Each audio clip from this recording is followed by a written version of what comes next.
Hello, my name is Marie Bunby and I'm the Acting Head of Policy, Strategy and Co-Production here at the General Optical Council. The GOC is the regulator for optometrists, dispensing opticians, students and optical businesses in the UK.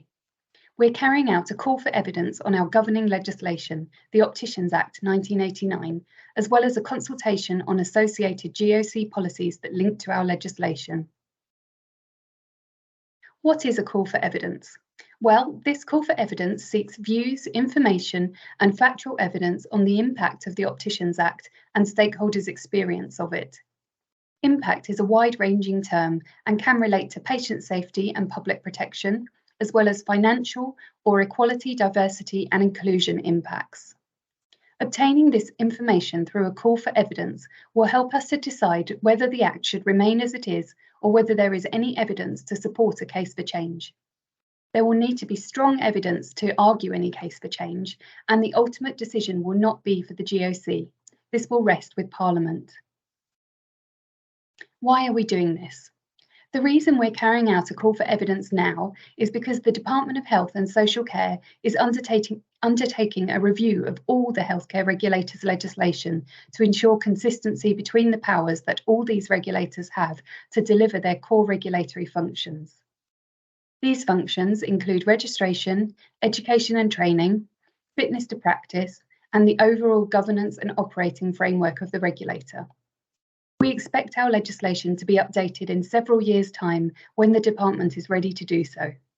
We are therefore using this opportunity to review the aspects of the Opticians Act that are unique to the practice of optometry and dispensing optics in the UK, so that we can discuss any potential areas for change with the department as part of the update to the Opticians Act. What do we want from our stakeholders? We would like stakeholders to share their knowledge and experience of using the Opticians Act.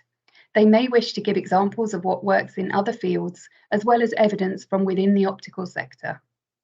We recognise that there may be gaps in evidence, and we would be grateful to stakeholders for drawing these to our attention. We want to ensure that the Act is fit for purpose and does not create unnecessary restrictions that limit the ability of registrants to fully utilise their professional capability to the benefit of patients.